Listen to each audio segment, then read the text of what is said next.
gitondo na postinze akantu namwibutse ndavuga intoko biri kose kuri uyu munsi nanjye rwose dore I love you. Nkunda abagabo, nkunda abasore, mwari kuzagakata nkunda abagabo mwari kuzagakata we.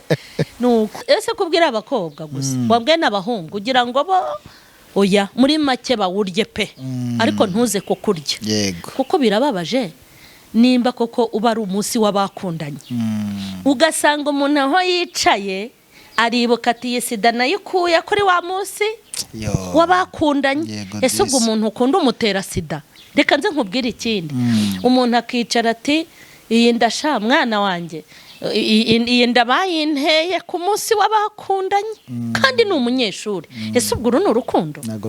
Umuntu akagira ibintu byamubayeho ku munsi w'abakundanye akibuka ko anywa inzoga bwa mbere yayinyweye ku munsi w'abakundanye. Unyumvira iyi minsi akibuka ko bwa mbere ajya kurara muri hoteli yaraye muri hoteli ku munsi w'abakundanye.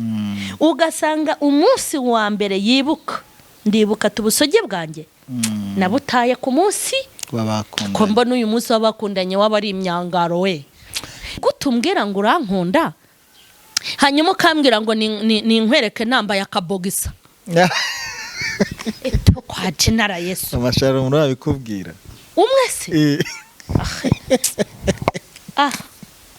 harimo na za ntaragahanga arambona mu kiganiro ndigisha ijambo ry'Imana ngo urashaka kundeba kuri video uko nteye nta soni ni mu nkunde ugenda ungurira inkoko urumva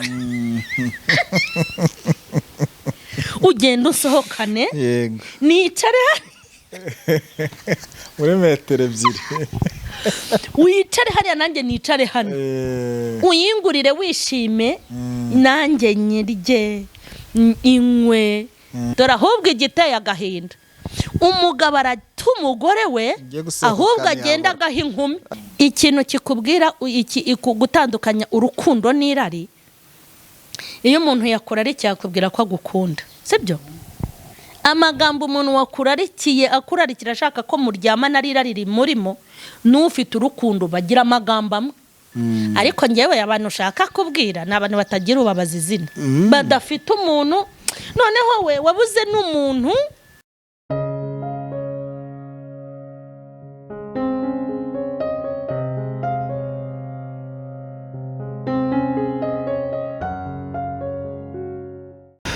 Reka dutangire tubasuhuza kandi tubifuriza amahoro y'Imana ahantu muherereye hose ku isi.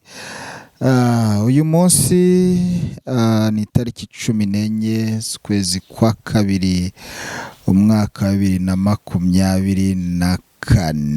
Ni umunsi udasanzwe, ni umunsi kandi ni umunsi w'abantu bakundana w'amashare. Nago wabimenye umunsi we uyu munsi nago bizi habaye iki se? Nago amenye ibyabaye? Ntago mbizi. Abo utabizi sukaza wambaye ko nguko ukunda kunyiyenza nambaye gute se kwiyaribaze y'aba mama harimo akantu k'agatuku urimo guforesha iyi bayitaho uhuje bordeaux yego ariko nyine ni ibara ry'abantu bakundana. Ese mama yego we ndabakunda rwose naho ngaho yego. Uyu munsi ni umunsi w'abantu bakundana yego ni ukuri rwose bagire courage bagire ibihe byiza. We nagukundana? Ndakundana ariko ku buryo ntajya kubyambarira. Hari umuntu udakunda nubaho umuntu utagira urukundo aba ameze gute? Kubera icyo ndakundana ariko ntago nkundana ku buryo najya kubyambarira. Yego nkunda abagore, nkunda abagabo, nkunda abasore, nkunda nuko ari kuri cano yanjye mwari kuzagakata nkunda abagabo titirira vango amasharire nakunda abagabo n'abasore ari kuzagakata we nuko ariko se ubundi nkunda abantu bose muri rusange. ubundi abagabo bona tutari abana beza kudukunda ari cyo bitwaye. Oya nta kintu rwose bitwaye. Ibi ni ukurenza urugero. Ese abantu se nk'abandi rwose. Ese hari impamvu yo gukunda abagore n'abakobwa gusa? muri make nkunda abantu bose kuko nanjye barankunda. Yego. Uyu munsi tuje mu kiganiro kidasanzwe ndetse mu biganiro byinshi bigiye bitandukanye tugenda dukora kuri Mama Charlene TV, ariko noneho uyu munsi ndagira ngo tuze kureba ku buzima bw'umwuka. Iyo tuvuze ku buzima bw'umwuka haba harimo ibintu byinshi, uko abantu baba mu materaniro, uko abantu basenga, aho basengera, ibintu nk'ibyo byose. Ariko mbere y'uko dutangira ndagira ngo ubanze usuhuza abakunzi bawe bari hirya no hino ku isi, niba hari n'abo wibuka mu mazina bavuge, hanyuma usoze kubasuhuza usenga Imana tuze twinjira mu kiganiro. Umaye promotion we niba hari nawo nzi mbavuge mu mazina. Buriya rero shawe ngira indwara ikomeye. Ngira indwara yo kwibatiriza abantu amazina. Umuntu mwita izina bitewe nuko twamenyanye nuko tubanye. Ubwo wanyisirihe? Wowe nakwise Cyprien Iriba. Yego. Cyprien Iriba TV. Ariko buri Iriba TV turamushuje. Wabinyandikiyemo. Ubundi nyine ari kuguhimbira. Ari kuguhimbira.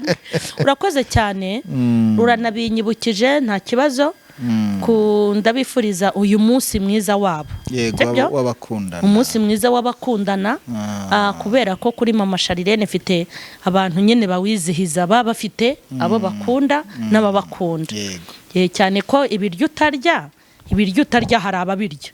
Nimba utabyizihiza bashatse kuvuga ngo nimba ngiye ntabyizihiza kuko wenda ntawe nkundana nawe ngo mbe ndrukunda de kubera nta mukunzi ugira se. Nigo nyine kubera ko nta mukunzi ngira najya kwambarira umwenda nambare Saint Valentin kandi hari na wambara. Ubwo rero abo bantu wihangana huri je ntucereza ariko sibyo. Yego twikomereze. Hanyuma rero muri make ndashaka kubifuriza uyu munsi mwiza.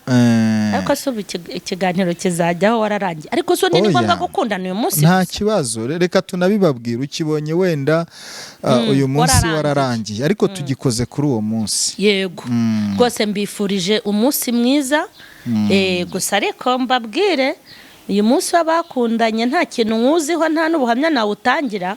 Ariko kugira igihe cy'abakundanye wenda abantu bakikundanira nta bindi ntacyo. Ariko mwibuke mu buryo uyu munsi ntubarye. Dore ahubwo waramemukiye ku cyo utaretse ngo tugikore mbere gisohoka uyu munsi. Uyu munsi muwurye ariko ntubarye. Ubwo icyo mbabwiye muri abantu bakuru mu cyumvi. Kandi ikindi bazirikane urukundo rw'Imana. Ese kubwira abakobwa gusa wabwe n'abahungu ugira ngo bo oya muri make bawurye pe. Ariko ntuze kukurya. Kuko birababaje nimba koko uba ari umunsi w'abakundanye. Ugasanga umuntu aho yicaye aribuka ati sida nayo ikuye kuri wa munsi w'abakundanye. Ese ubwo umuntu ukunda umutera sida? Reka nze nkubwire ikindi. Umuntu akicara ati iyi ndasha mwana wanjye iyi ndabayinteye ku munsi w'abakundanye kandi ni umunyeshuri. Ese ubwo ni urukundo? Umuntu akagira ibintu byamubayeho ku munsi w'abakundanye akibuka ko anywa inzoga bwa mbere yayinyweye ku munsi w'abakundanye. Unyumvira iyi minsi akibuka ko bwa mbere ajya kurara muri hoteli yaraye muri hoteli ku munsi w'abakundanye. Ugasanga umunsi wa mbere yibuka ndibuka tubusoge bwanjye nabutaye ku munsi w'abakundanye. Ko mbona uyu munsi w'abakundanye waba ari imyangaro we.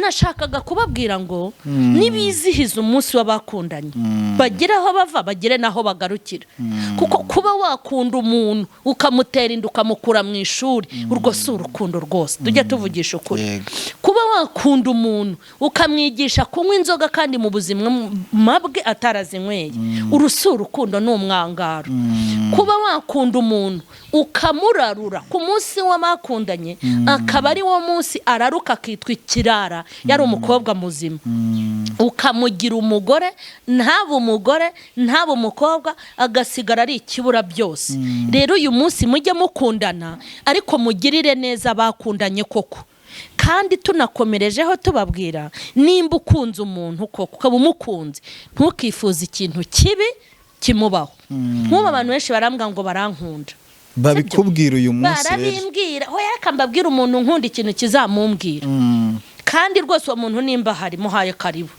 nimba uvuga ngo ukunda mu masharirene kunda mu masharirene nka evangeliste wijya kunkunda nk'indaya mwahuriye Nyamirambo kandi tubibutse ko urukundo bararukora ntago baruvuga gusa ariko nanjye hari umuntu nshaka kubwira ko mukunda kuri uyu munsi Imana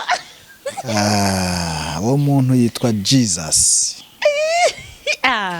uyu mwami ni umwami w'amateka iyo bigeze uziko mu gitondo na postinze akantu namwibutse ndavuga intoko biri kose kuri uyu munsi nanjye rwose dore I love you Jesus. Akenshi dukunda kuba mu buzima bwo guhora tubwira Yesu ntabara ariko ukibagirwa kubwira Yesu kumukunda Yesu ndagukunda umugisha Yesu dukwiye kujya tubimubwira uri kumva cyane nibyo rero nari nkomeje kuvuga sibyo nimba ko kukunda mu masharirene kabimwe mumbwira abantu bose bambwira ngo barankunda iyo baza kuba bankunda mba ndundi muntu ariko barambeshya nimba ukunze mu masharirene hita umenya ngo ukunze evangeliste ni umuvuga butumwa ni umukozi w'Imana ndetse ni gute ushaka kunkunda ugashaka no kunkura ku Mana yanjye iyo mbwiye ngo turyamane muri hoteli tujyane muri hoteli tumarane iminsi 7 mpita mbona kuri umwicanyi burya mpita dongera gutya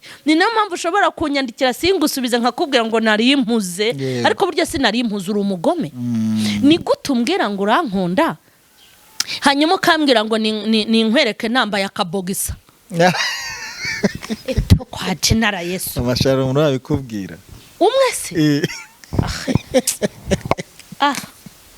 umuntu arambona mu kiganiro ndigisha ijambo ry'Imana ngo urashaka kundeba kuri video uko nteye nta soni undeba se gute n'abapagasi basekibika hanyuma washaka no kunsohokana ugashaka kubinyishyuza rero abantu mu Nkunda ngiye kubabwira ibimenyetso fatiraho kunkunda nimba unkunda koko ugomba gushyigikira uko ndi nkarushaho gukomeza kuba nge agashyigikira iby'Imana yashyize nimba ndi umuvuga butumwa komeza ushyigikire nitwa umukozi w'Imana kuko nunjyana kujya kunsambanya icyo gihe urabungiza umukozi wa Satani sibyo numbya ngo ni nkoherereza ifoto nambaye akamini icyo gihe urabungiza umukozi wa Satani nkwereka se amaguru yanjye n'amatako yanjye uri umugabo wanjye nasezeranye nawe sibyo rero mbabwire rwose kandi nkeneye abantu bankunda twumvikana kandi baguha urukundo yego ni mu nkunde ugenda ungurira inkoko urumva ugenda usohokane nicare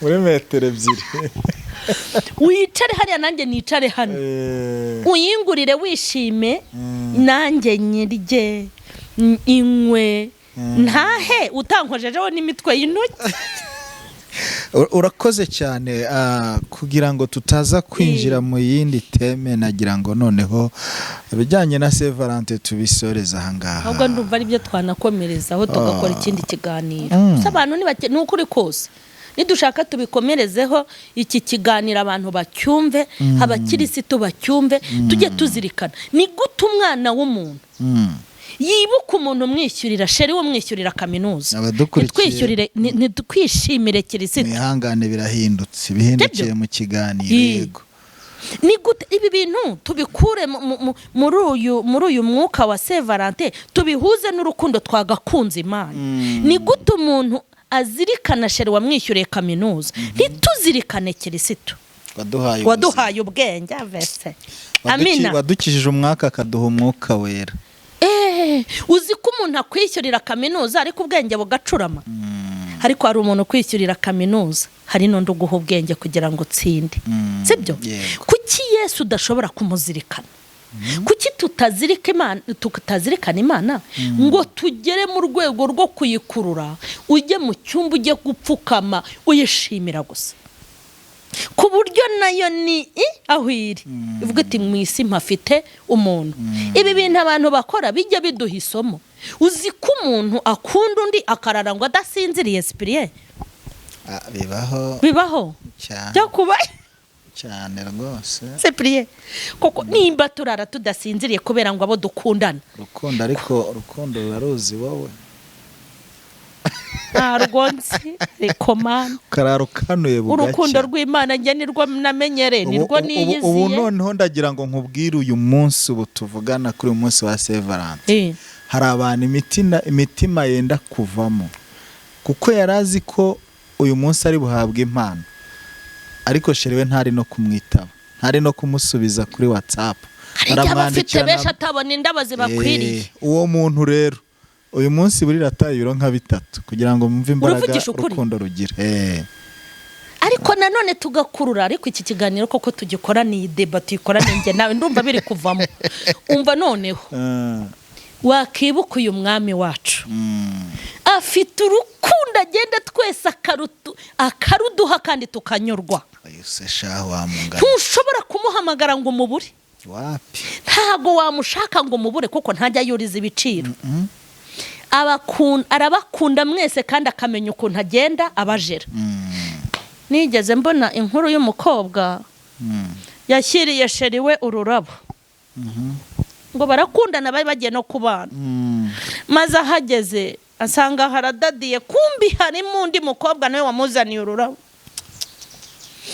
aragenda icyumba aragikinga ariko ururabo bari bamuhaye rwari rwasigaye muri saro akingurira sheriwe ariyambura ajya mu gikoni ariko mwabasore mwe muhemukira abakobwa done pfiriye kuzimu dore nepfiye ariko uzi kugira ngo umuntu aguhe umutima we yirukanemo ibintu byose aba ari wowe washyiramo wenyine agutekereza abamutereta ati nifitiye sheri abamuhamagara ati fite uwo naruhaye maze akundane n'intaragahanga y'umusore ifite abakobwa nka 7 imubeshya dore nepfi mwabasore maze we umukobwa ajya mu gikoni yari yanahashye ajya gushyashyana ngo ari gutekera sheri we sheri ava mu cyumba kumbi yakingiranye mundi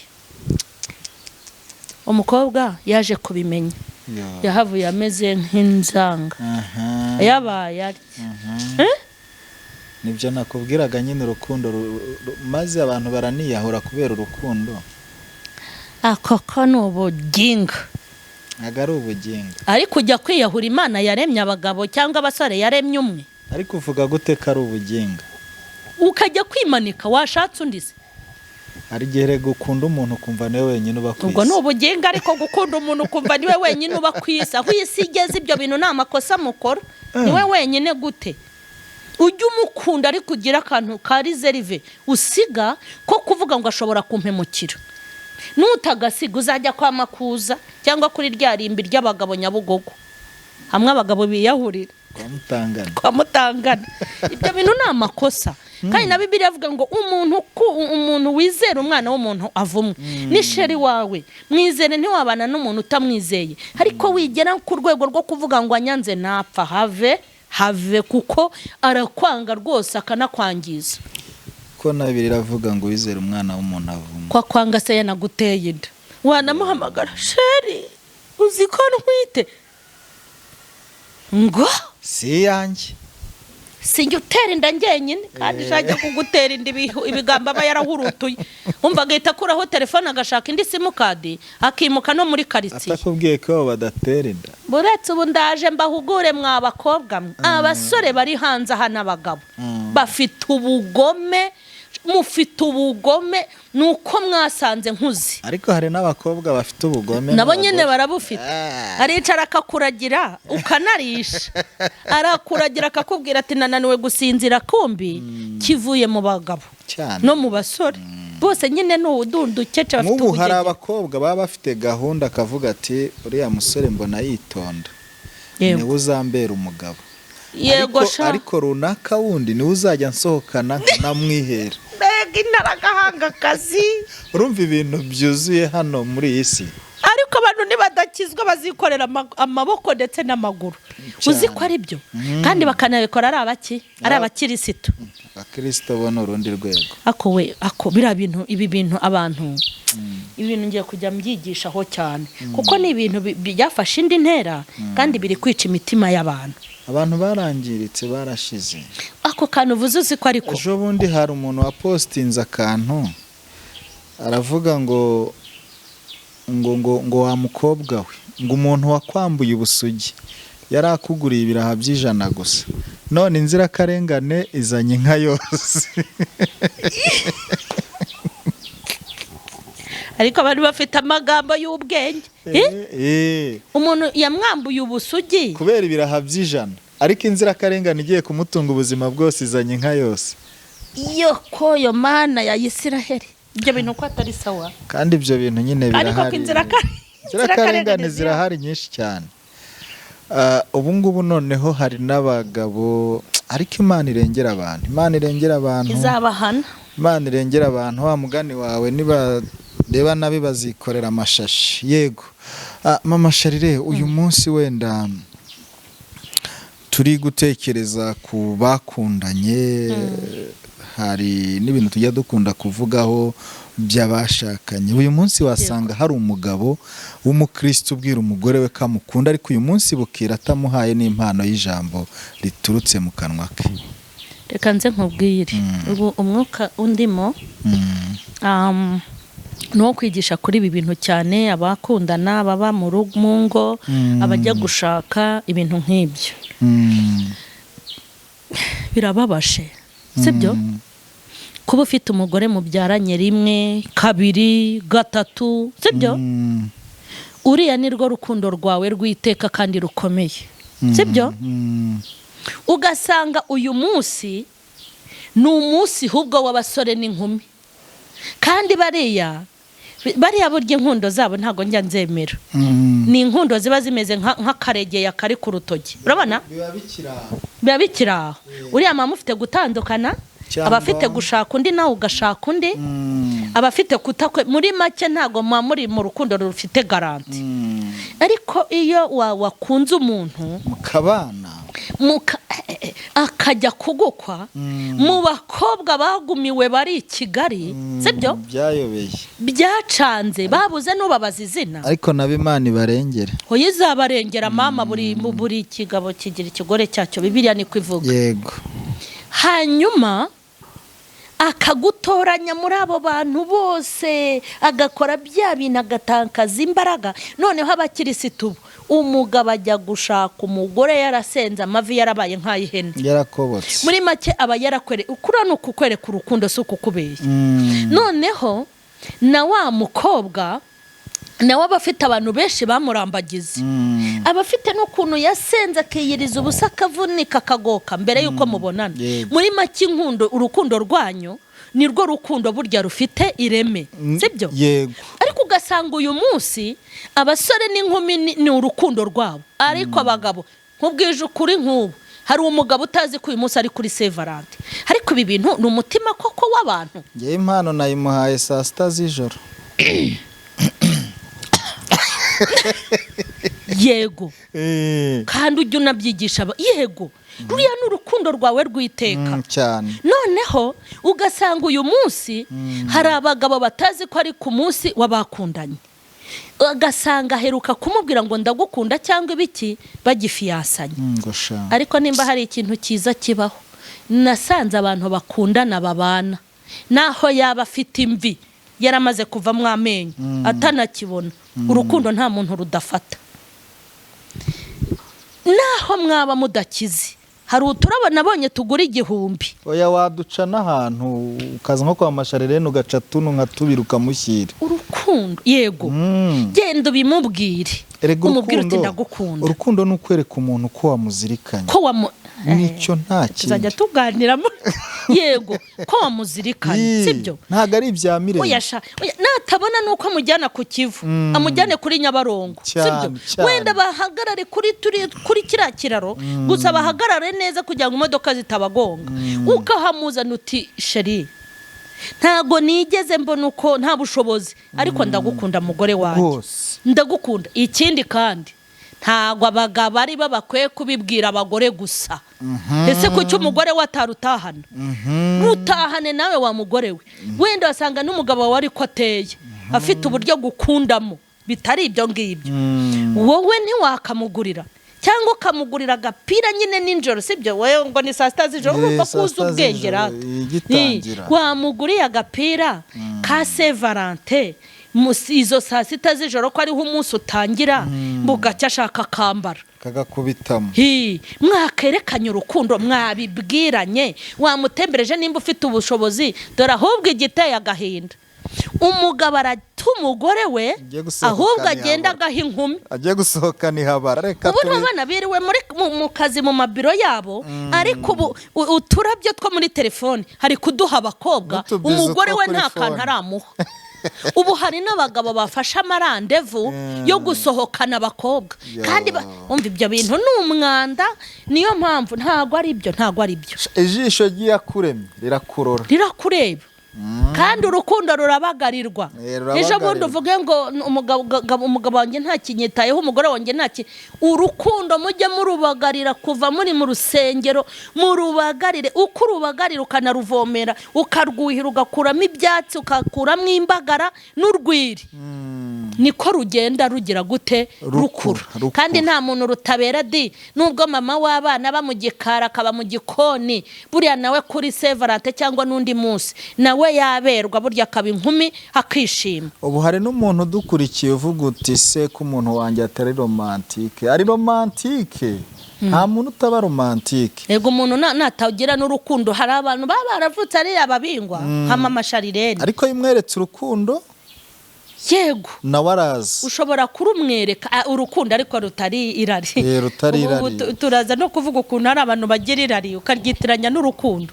hari umuntu ugira irari rikamurenga ukibeshya ko ari urukundo waba uri umwanya utuye umuntu arankunda kandi ari irari ryamurenze bijya gusa kugira ngo bivumbure nuko uba uri umunyabwenge muri make abantu ntibakundane bajye banasubukura ariko banasubukure mu gihe umaranye n'umugore wawe n'umugabo wawe mureba hano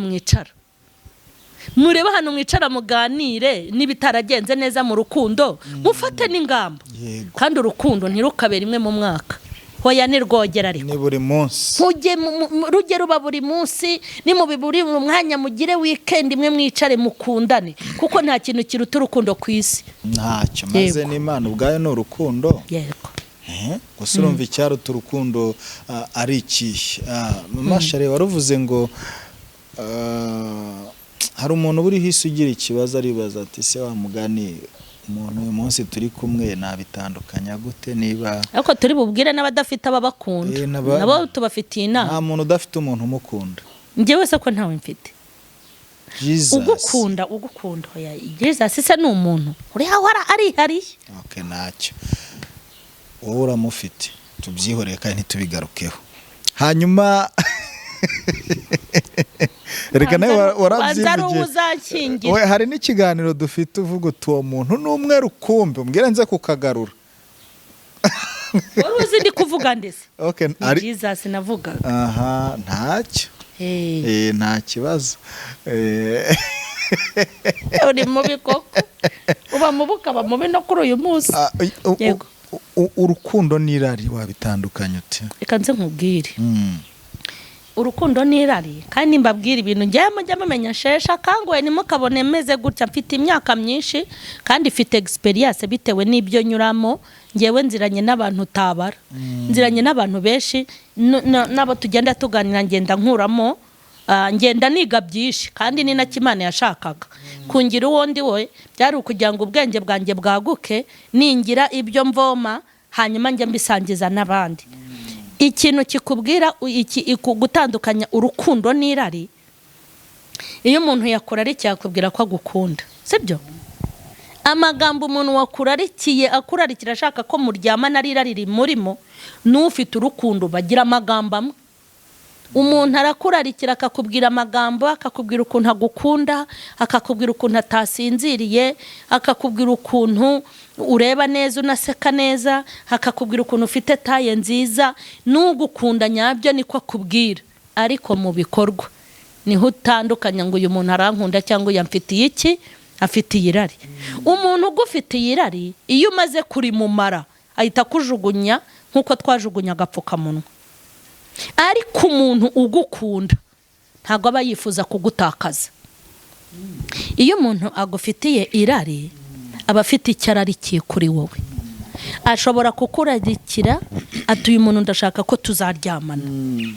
Icyo gihe rero iyo amaze kuryamana nawe, hari n'igihe n'amagambo yajyaga yakubwiraga atongera kuyakubwira cyangwa akayagabanya.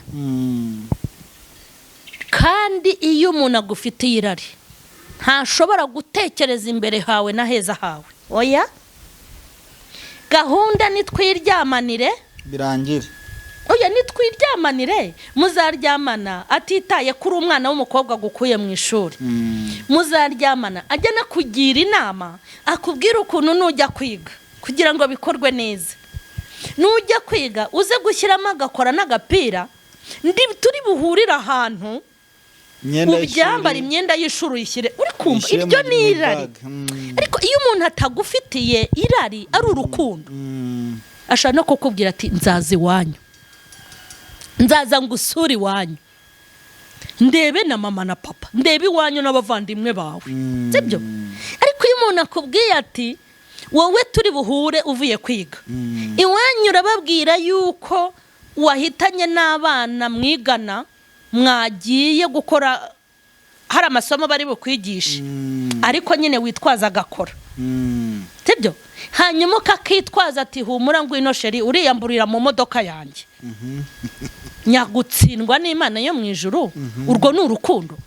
Afasha umwana w'umukobwa ngo aramukunda, amwigishije ubwenge, kuko ibyo ngibyo umwigishije azabikora n'ahandi. Noneho ntago bazamugira inama, ahise yunguka ubwenge bw'ukuntu azabingetura y'umukobwa, kumwigisha ubugetura. Ako karamwohera se burya nuko bigenda shani ni yego. Hanyuma amwigishije amayeri y'ukuntu azajya ajya kuryamana n'abagabo. Mbese yamwigishije ubugegera. Bageze mu kabari, umwana ati nge sinywa inzoga. Ati hoya shashiri, uranywa gake, ndagusukiramo gake. Nyagutsindwa anamwigishije kunywa inzoga kandi ntayo yanywaga. Hanyuma aramubwira ati arahita akuramwe amafaranga. Ati ntaza kwibagirwa, ahita amuha 50 ibihumbi 50 umwana w'umukobwa wiga udafite no gahunda yo kurangiza vuba. Hanyuma amubwira ati ngwino turebe aho tuba dukatiye. Agiye kumuviyora. Uwo mutsindwa n'Imana amugize umugore kandi si n'umugore, agiye kubikibura buryo. Amukuye mu ishuri kuko umukobwa wagiye mu bagabo agasambana kugira ngo azagire ibitekerezo byo kwiga. Ntago biba bikunda. Icyo gihe mu masomo yigaga haba hivanzemo imisemburo y'abagabo.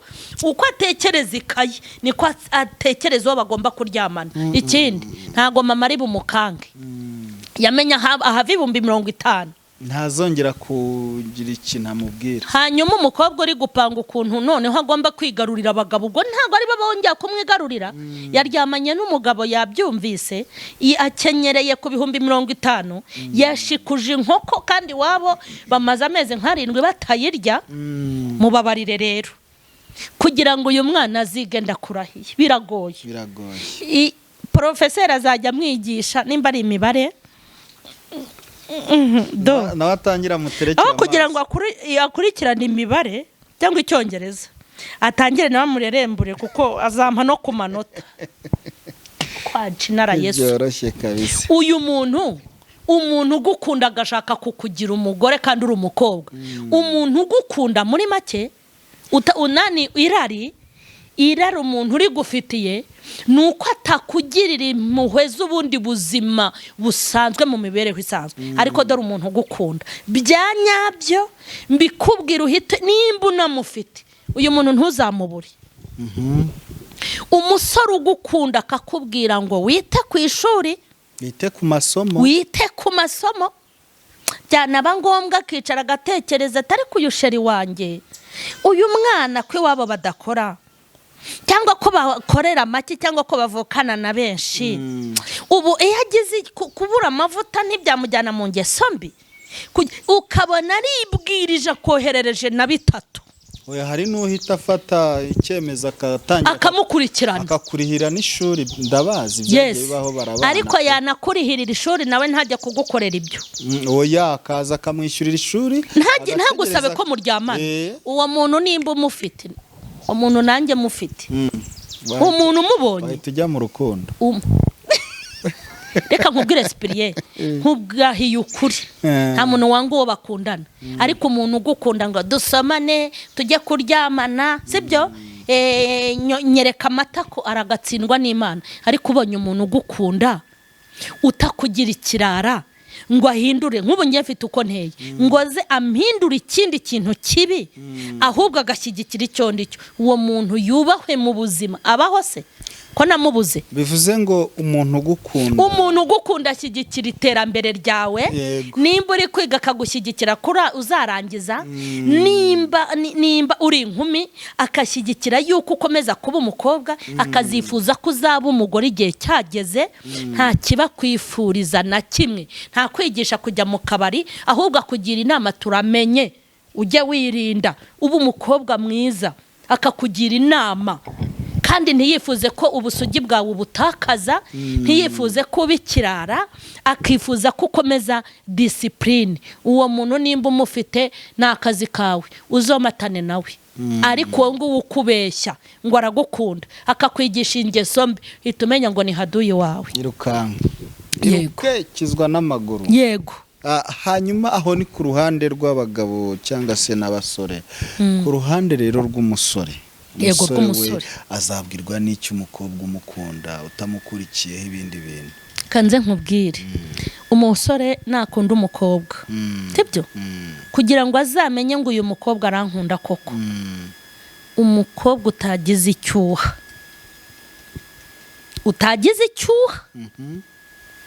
buryo uzanabipima uko nguko konyine. Uri kumva? Nushaka gukundana n'umukobwa uzamuhishe icyo ukora. Urumva? Umuhisha yuhembwa. Muri make uzamuhishe hari ubuzima uzagira prive. Ntukamwereke kuri umusore ufite imodoka, ngo mwereke ibibanza ufite n'amazu waguze, mpembwa yangaya. Hoya. Nushaka kumenya ko umukobwa gukunda, uzamuhisha ubuzima bwawe bwiza, ubugire prive kuri we, sibyo? Mwereke ububi.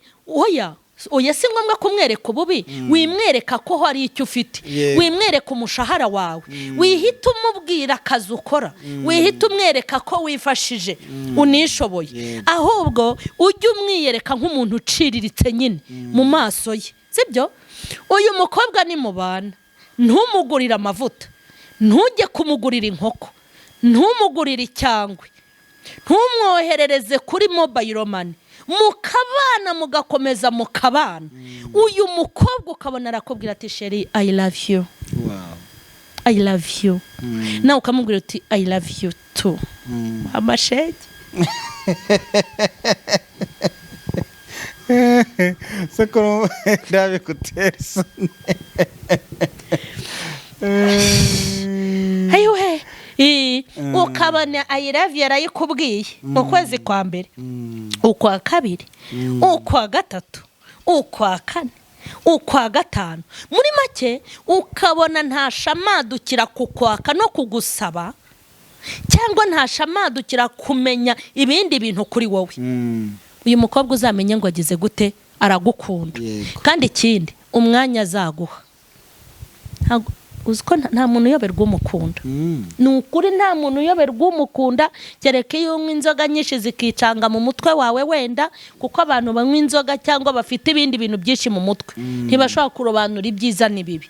Ariko umukobwa udaha amafaranga, kuko ntago uzamenya iyo ari umukobwa witaho, uzi ubuzima bwawe, uzi akazi ukora, hazi ko ufite imodoka agira gute, ukabanza kumwereka ibintu byose, ntabwo uzamenya nimba ari wowe yakunze cyangwa yarakunze amafaranga ufite. Nushaka no kumenya umukobwa uziyoberanye kuri we. Yego. Aha, ngayo nguko rero twari turi kuvuga uburyo watandukanye irari n'urukundo, ariko birasobanutse, biranumvikana koko. Ntabwo wayoberwa umuntu ugukunda cyangwa se nushaka kukuganisha mu ngeso mbi, keretse nawe ubaye uri impumyi. Ni naho kandi tugiye gusoreza ikiganiro cyacu, ariko mbere yuko dusoza hari ikintu wari wavuze gitoya uri buvuge ku bantu babana badafite ubakunda. Aba bana bo ndumva waba yego, ahubwo uyu munsi umuntu wicaye wumiwe ari kumva n'ibya Saint Valentin atazi ibyari byo kubera adafite umuntu. Ahubwo nk'ubu ngubu wambwiye ngo uyu munsi ni kuri Saint Valentin, ntago nabyibukaga ko ari kuri Saint Valentin. Hari n'abantu bagiye banyoherereza banyifuriza uyu munsi mwiza wabakundanye, ariko nge ntabyo nari namenye. Hanyuma ndavuga ku bantu, hari umuntu uba udafite uwakunda, sibyo? Ariko wenda bamukunda, ariko wadafite uwakunda nabyo bibaho. Ariko ngewe abantu ushaka kubwira ni abantu batagira ubabaza izina, badafite umuntu. Noneho we wabuze n'umuntu ubimubwira. Barahari. Hari umuntu wabuze ubimubwira, hari umuntu ukundwa ariko we ntabone uwabasha gukunda, ariko ngo abahazi. Umuntu wanga kurya abifite ntacyo mvugana nawe. Hari igihe abatarabona uhuye. Yego, uyu baba bafite habasha. Ubu ngiye wajya kumbwira ngo waburaye kandi ufite ibijumba, ngo nge sindya ibijumba, bitagutera indwara, nta n'umuganga wabikubujije, ubuhaze. We nta kintu nkubwira, ahubwo ndabwira umwe wicara atari kubukoko. Kuki nta musore umbwira ko ankunda? Kuki nta mugabo urabimbwira? Ntuheranwe n'agahinda. Buri wese agira samudiye, nimba adaharazaza, ariko mu gihe ataraza ndashaka kukubwira ngo hari ibintu bibiri. Hari Imana igukunda nubwo utabizi, kandi Imana igufitiye urukundo ruruta urw'abantu bagukunda. Ikindi ndashaka kukwigisha kwikunda. Nk'ubu uyu munsi ndamutse mbonye umwanya, nuko uyu munsi ufite ibintu byinshi nta mwanya afite, ngewe nabwira umugore mugenzi wanjye mpfa kwizera cyangwa umukobwa, kamubwira ni ku munsi w'abakundanye, ngwino tugende tujye kwirira ifi cyangwa twirira inkoko, tukigira ahantu ushaka, tukaganira, tukarya, tukanywa, sibyo? Hanyuma ukabusanya umutima wawe, mwige kwikunda. Nimba ari urukweto ukunda urwambaye uberwa wumva wishimye, nimba ufite ubushobozi genda urugure kuri uyu munsi wirirwa wishimye. Muri make ujye ureba ukuntu wiga kwikunda.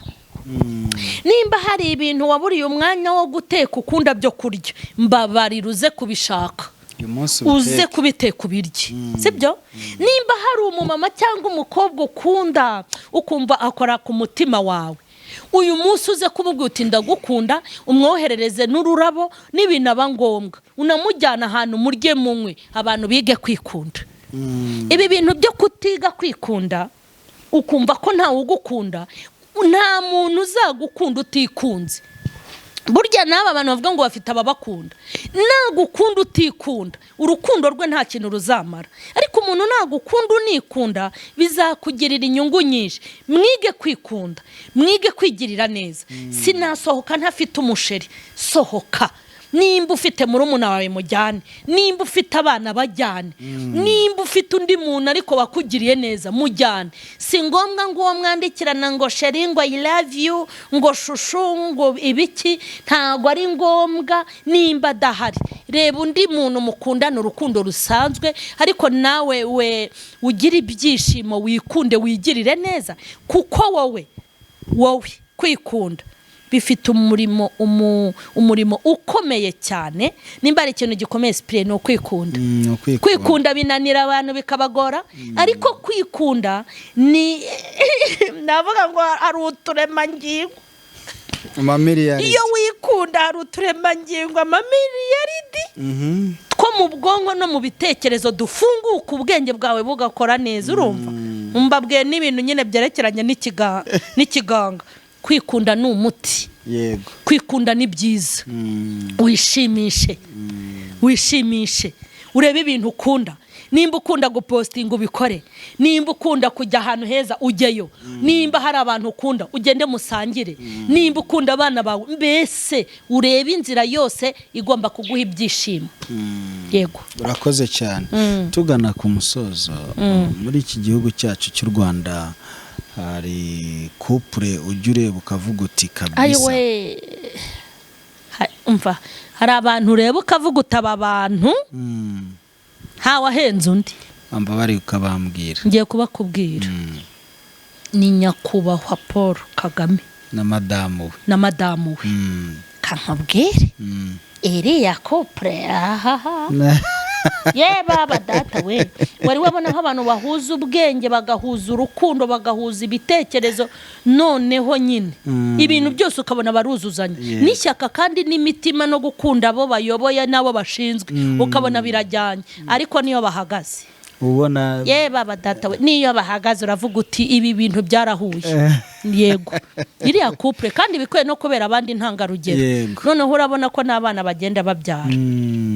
Nabone sawa. Wari wabona abantu igisekuru ukiva ku mugore n'umugabo kigakurikiza abakwe, ukabona naho birajyanye, noneho ukabona n'abuzukuru biri ku buriya n'ubuvivure niko bizagenda. Ya famiye Imana yayihaye umugisha. Iriya couple mbese ni intangarugero. Yego. Urakoze cyane rero, reka dusoze kino kiganiro. Yego. Twavuze ibintu byinshi, umuntu ashobora guhita atekereza cyangwa rimwe na rimwe akumvamo ibintu atarasanzwe yumva, cyangwa afite ukundi kuntu abifata, akavuga ati ariko wampuzana wa Charlene tukaganira, akambwira kuri biriya bintu neza turi kumwe. Urajya muri comment ubyandike cyangwa se urebe nimero aho ngaho ku kiganiro urayibona ngiyi iri gutambuka. Kandi bamenye ko ibi bintu tugiye kubihagurukira cyane. Tugomba kwigisha abakirisitu. Yego. Bamenyereye kwigishwa ijambo ry'Imana ryonyine, ariko buryo umukirisitu ufite n'ijambo ry'Imana amenya n'ubuzima busanzwe. Abantu bakwiye kwiga ubuzima busanzwe. Bakwiye kwiga ubuzima busanzwe. Abakobwa bacu bakwiga ubuzima busanzwe bitari indirimbo zo mu gitabo na Bibiliya gusa. Abantu bakwiye kwiga ubuzima busanzwe. Abagabo bakwiye kumenya ko Bibiliya idahagije. Yego. Bakiga n'ubuzima busanzwe kandi bafashijwemo na Bibiliya. Kuko iyo wiga ubuzima busanzwe ufite na Bibiliya bikugirira umumaro. Wenda akantu gato yaruvuze, Bibiliya irahagije. Kuko irimo byose, ahubwo bafata ubuzima bw'umwuka babuhuze n'ubuzima busanzwe. Yego, bw'umwuka. Yego. Usanga nk'umuntu aba mu rusengero gusa, ariko akibagirwa ko ijuru rito rihera mu rugo. Udafite ijuru mu rugo nta juru ufite. Nta juru riba rihari. Ndabivuze nitwa Spiriye. Niko biba bimeze. Yego, urakoze cyane rero, reka dusoze kino kiganiro dushimira umuntu wese wabanye natwe kuva gitangiye kugeza tugishoje. Shyira igitekerezo cyawe muri comment. Niba hari ibindi wifuza ko twaganiraho bishyire muri comment. Mushaka koko nibyo. Hari abantu bambwira ibintu gutya bajya bafasha babishyire no muri comment. Turashaka uzavuge kuri iki. Tugira inama kuri iki. Kandi iyo ubajije urumwe ububarije abantu benshi. Nabyo rwose ni kazi. Mushobora no kubinyandikira kuri telefone ariko muri comment ni byiza. Yego. Gushyigikira kandi mama Charlene, aho hariho nimero iba no muri momo. Hariho amazina yitwa Mukeshimana Emerita, biroroshye wakanda akanyenyeri ukamushyigikira kandi Imana ikaguha umugisha. Turasoje rero kandi dusoje tugushimira. Kandi nawe Imana iguha umugisha rwose. Ndawakiriye cyane. Yego.